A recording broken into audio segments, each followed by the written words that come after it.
sont mes gringos. FGS. OP. Salut tout le monde, c'est OP, j'espère que vous allez bien et bienvenue sur ma chaîne YouTube. Tout d'abord les amis, comme à son habitude, on clique sur s'abonner, on va sur la petite cloche à côté, on clique dessus pour les notifications et on est carré. Aujourd'hui j'avais envie d'aborder un sujet avec vous, le sujet du Parc des Princes. Alors c'est pas un sujet historique, hein, c'est plus un sujet où est-ce qu'on va aller avec ce stade en fait. Et est-ce que Paris envisage plus ou moins de construire, de détruire pour reconstruire, où est-ce que je veux dire? On sait qu'aujourd'hui, tous les grands clubs, en tout cas tous les clubs qui prétendent être des grands clubs, et Paris Saint-Germain en est un, bien sûr, ont ou sont au moins propriétaires de leur propre stade. En France, on a des exemples, hein. Je crois que Lyon est détenteur de son propre stade, il y a Bordeaux aussi, il doit y en avoir d'autres, mais quoi qu'il en soit, je pense que Paris, c'est une sérieuse question qui doit se poser en interne. Et de toute façon, Nasser a fait une interview récemment où il dit qu'aujourd'hui, avec les ambitions du club, avec l'équipe qu'ils ont, etc., oui, forcément, il faut un plus grand stade. C'est pas pour dénigrer le Parc des Princes. Mais à un moment donné, voilà, je sais que le Parc des Princes, c'est un peu plus de 48 000 places, je crois. Presque 49 000. Donc c'est... Alors, il y a eu une fois un taux record, c'était un match de rugby, je crois, France-Pays de Galles, un truc comme ça, on avait atteint les 50 000. Mais bon, c'était à une époque, je sais plus, dans les années 80 ou 90, je sais plus. Bref. Mais voilà, Nasser le dit que voilà, le PSG doit prétendre à avoir un plus grand stade, etc. Alors, le Parc des Princes a eu 3 configurations. Donc, il y a eu un premier parc, un deuxième et l'actuel que nous on connaît. Le premier parc, il a été créé en 1897, je crois, en juillet 1897. Ensuite, il y a eu une deuxième configuration, c'était en 1932. Et l'actuel parc qu'on a nous ici, c'est le 25 mai 1972. À l'époque, ça avait coûté 150 millions à peu près, ça fait un peu plus de 22 millions d'euros, 22 millions 800 000 et quelques euros, un truc comme ça. L'architecte, c'était Roger Télibert, et l'ingénieur, c'était Simon Boussiron. Donc voilà. J'ai dû travailler le truc. Il faut retenir les noms, les gars, c'est un truc de ouf. Bref, quoi qu'il en soit, donc voilà. Donc l'actuel Parc des Princes, nous qu'on connaît là, c'est 1972. Le PSG va devenir le club résident 2 ans plus tard, donc en 74. Donc voilà. Maintenant, on sait que le Parc des Princes a depuis le tout début de l'arrivée QSI, on sait que les Qataris voulaient l'acheter avec le club. Et la ville de Paris n'a jamais cédé. Et je peux vous dire que les Qataris, ils ont dû proposer des sommes astronomiques, mais la ville de Paris n'a jamais cédé. Alors, les gars, il faut juste se dire un truc, c'est que le Parc des Princes, c'est une tirelire. C'est le casino pour la ville de Paris. Je suis même persuadé que tous les travaux qu'on voit en ce moment à Paname et tout, il y a une part du budget du Parc des Princes qui est dedans. C'est indéniable. C'est vraiment c'est une caisse enregistreuse, le Parc des Princes pour la ville de Paris. Et vous vous doutez bien que forcément, c'est un gros manque à gagner s'ils le vendent aux Qataris. Ça, c'est sûr. Parce qu'après, voilà, 100% des bénéfices, etc., seront reversés au PSG et non à la ville de Paris. D'ailleurs, je ne sais pas leur contrat comment c'est. Je ne sais pas si c'est 50-50 ou 60-40, je ne sais pas du tout. Mais quoi qu'il en soit, le stade est la propriété de la ville de Paris. Et je pense que c'est une épine un peu dans le pied du PSG. On sait que...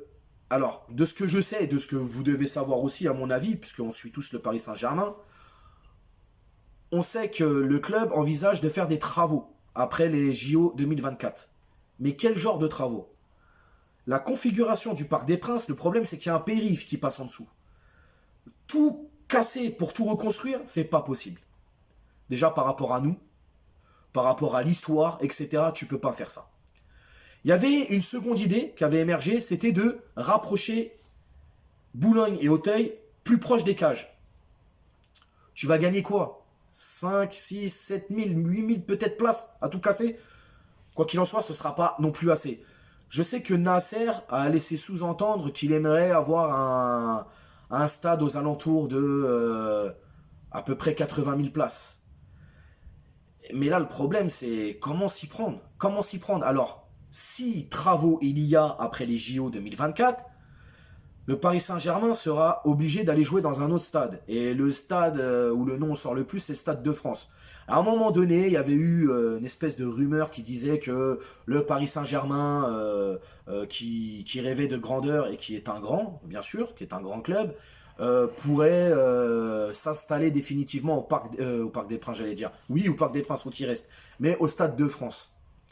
Sacrilège. Sacrilège. Alors pour les gens qui ont déjà été au Stade de France, les gars, alors le stade, c'est un rond. T'as une piste cyclable. Il fait froid, il y a du vent, c'est n'importe. Moi, j'aime pas. J'aime vraiment pas le Stade de France.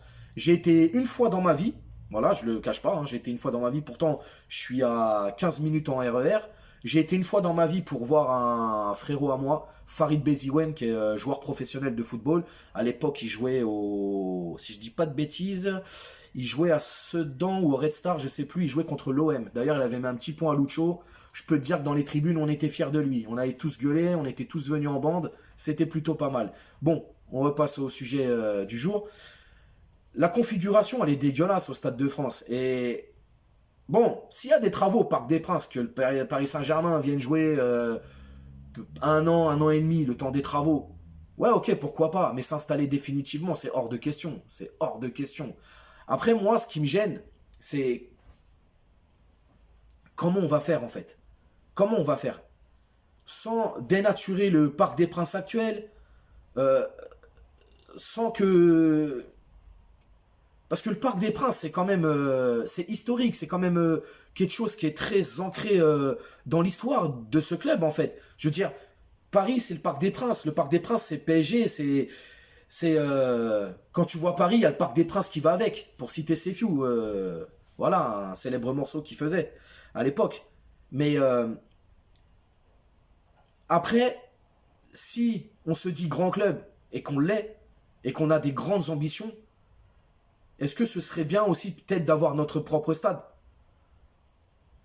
Et c'est ça la question que je voulais vous poser aujourd'hui, les gars. C'est ça le débat que je voulais avoir avec vous. C'est, pensez-vous qu'il vaut mieux garder le Parc des Princes? Moi, je suis favorable à ça, mais trouver une solution pour agrandir et optimiser le plus de places possible, ou faire comme les grands d'Europe ou comme certains clubs en France, détruire pour mieux reconstruire.